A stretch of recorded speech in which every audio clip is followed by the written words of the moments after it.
जय जय श्री सीताराम। मैं ज्योतिषाचार्य पंडित नीलेश शास्त्री आज आप सभी का हार्दिक हार्दिक अभिनंदन करता हूं।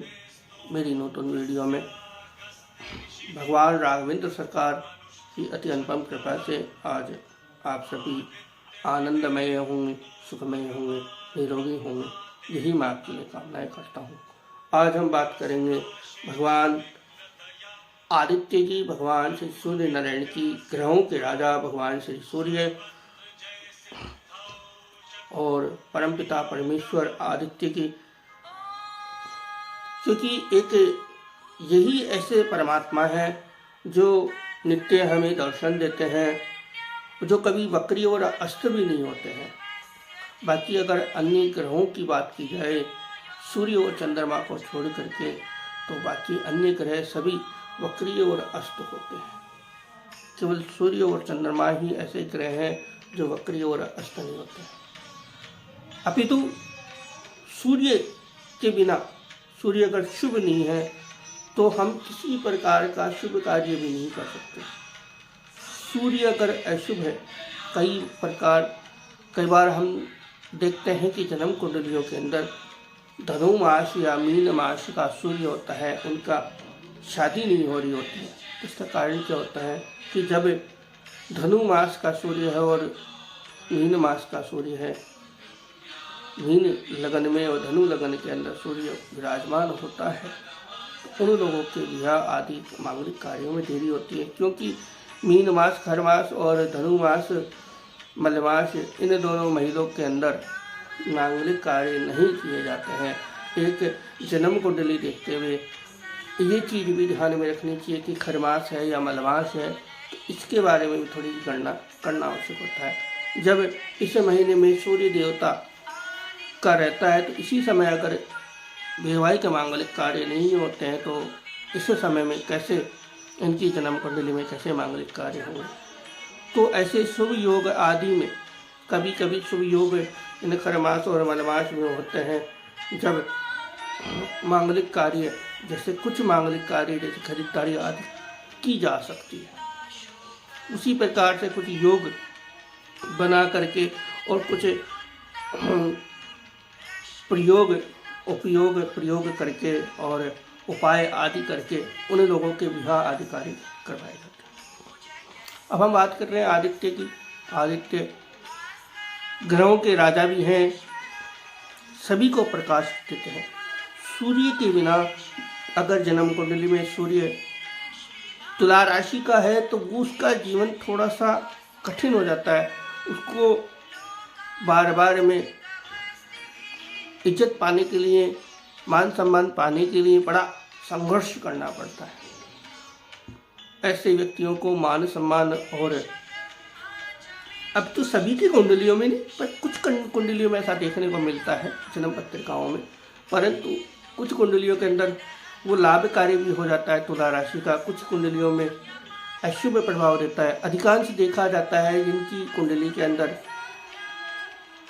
तुला राशि का सूर्य हो, तो उनकी कुंडली थोड़ी सी सूर्य के प्रति कमजोर होती है, और धनु और मीन राशि वालों की जन्म कुंडली भी थोड़ी सी कमजोर देखी जाती है।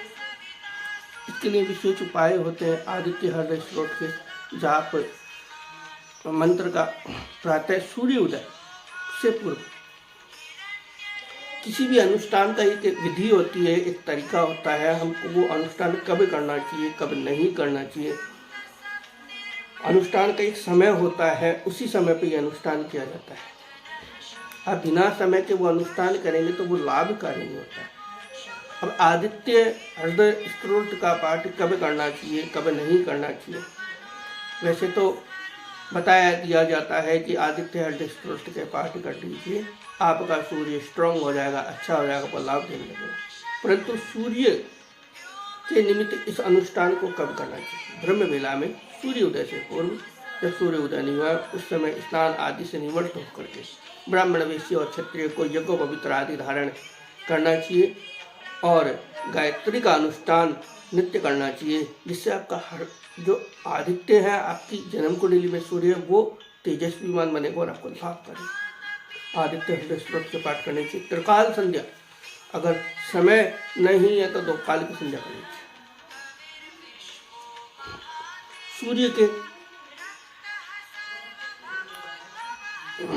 सूर्य के प्रति कहा जाता है कि जिसका सूर्य मजबूत होता है उसके सारे ग्रह मजबूत होते हैं, जिसका सूर्य कमजोर होता है उसके सभी ग्रहों के अंदर कुछ ना कुछ परेशानी होती है, क्योंकि प्रकाशमान ही सूर्य है। जब नवग्रहों को जो दाता है वो सूर्य है, सब कुछ देने वाला सूर्य है। क्योंकि देखो सीधी सिंपल सी बात यह है कि सूर्य ही प्रतिदिन हमको प्रकाश देता है, वो ही हमको सब कुछ ऊर्जामान वो ही बनाता है। चंद्रमा तो फिर भी अमावस्या के दिन धीरे धीरे अमावस्या के दिन दिखना ही बंद हो जाता है, परंतु सूर्य एक ऐसा ग्रह है केवल ग्रहण काल में भी अपना प्रकाश जब भी देता है, ग्रहण काल होने के समय भी अपना प्रकाशमान बनाए रखता है। वो किसी भी अवस्था के अंदर वो अपना प्रकाश नहीं छोड़ता। चंद्रमा 15 दिन तक अपना प्रकाश ही कम कर देता है, अपनी ऊर्जा को थोड़ी थोड़ी कम कर देता है। कृष्ण पक्ष में शुक्ल पक्ष में वापस उदय हो जाता है, वापस उसकी ऊर्जा बनने लग जाती है। परंतु सूर्य ऐसा नहीं करता। ये प्रत्येक महीना, प्रत्येक दिन, प्रत्येक वर्ष, किसी भी पल आप देखेंगे तो आदित्य आपको अपने स्थान पर विराजमान दिखेगा। संध्या काल के उपरांत भी उसकी ऊर्जा बनी हुई रहती है, वो अस्त हो जाता है, परंतु जन्म कुंडली के अंदर सूर्य कभी भी अस्त नहीं होता, नहीं ये वक्री होता है। सूर्य न अस्त होता है नहीं वक्री होता है, ये सदैव, क्योंकि ब्रह्म पिता जो परमेश्वर है वो सदैव हमको दर्शन देते रहता है। सूर्य परमपिता परमेश्वर के समान है। तो इनको अगर आपकी जन्म कुंडली में सूर्य कमजोर है तो इसको मजबूत कीजिए। मजबूत करने का सबसे सरल उपाय यही है आदित्य हृदय स्त्रोत का। और अगर सूर्य आपका बहुत ही कमजोर है तो इसके लिए दान आदि करना चाहिए। सूर्य को मजबूत करने के लिए भी दान आदि का है। ब्राह्मणों के द्वारा अनुष्ठान करवाना चाहिए। 1.25 लाख आदित्य हृदय स्त्रोत के पाठ करवाएं। यज्ञ आदि के अंदर शामिल हों। प्रातः की दिनचर्या के अंदर अपने परिवर्तन करें। आलस्य का त्याग करें। आलस्य यानी राहु का त्याग कर लीजिए, आपका सूर्य अपने आप मजबूत हो जाएगा। नशा आदि से मुक्त हो जाइए, आपका सूर्य बहुत मजबूत हो जाएगा। सूर्य क्या क्या देता है? आपको रोजगार देगा, सूर्य ही रोजगार देता है। रोजगार में वृद्धि, व्यापार में वृद्धि सूर्य का कारक माना गया है। राजकीय कार्यों के अंदर यही लाभ देता है। राजकीय कार्य कोई भी हो, सूर्य मजबूत है तो आपका राजकीय कार्य तुरंत हो जाता है। कई लोगों को देखा होगा वो किसी अफसर के पास जाते ही 2 मिनट में उनका कार्य हो जाता है और आप चक्कर लगाते रहते हैं। तो आदित्य जितना मजबूत होता है उनका तुरंत काम होता है। तो अपने आदित्य को मजबूत करें। सूर्य ग्रह बहुत ही सामान्य शब्दों में सूर्य कहा जाता है, परंतु सूर्य सामान्य शब्दों के लिए नहीं, इसकी अगर ऊर्जा को देखी जाए तो आपके जीवन में कोई भी नकारात्मक ऊर्जा हो उसका समाप्त सूर्य ही कर देगा। आपका घर मकान अगर पूर्व दिशा का है तो आपके घर के अंदर नेगेटिव एनर्जी बहुत ही कम होगी, क्योंकि वहाँ रोज अगर प्रकाश आ रहा है आपके घर में तो आपके घर के अंदर नेगेटिव एनर्जी नहीं होनी चाहिए। नेगेटिव एनर्जी का और कोई कारण होगा, सूर्य कारण नहीं। जिनका घर पश्चिम दिशा की ओर होता है उनकी तरफ ऐसा हो सकता है, परंतु जिनका घर पूरब की मुख होगा उनके यहाँ नेगेटिव एनर्जी बहुत कम होती है। अधिकांश लोग पूर्व मुखी ही मकान देखते हैं। पूर्व मुखी मकान देखने का यही मुख्य कारण होता है कि हमारे घर के अंदर ऊर्जा प्रत्येक दिन जब हम किसी भी कार्य के लिए जाए प्रातः तो हमें सूर्य के दर्शन हो जाए। सूर्य के नित्य दर्शन करने चाहिए। ग्रहण काल को छोड़ करके नित्य सूर्य के दर्शन करने से ही आपका जीवन परिवर्तन होने लगेगा। सूर्य ग्रह बहुत ही लाभकारी होता है। सूर्य ग्रह के विशेष उपायों में जैसे कि मैंने पूर्व में बताया, पुनः बताता हूँ। दान करना चाहिए।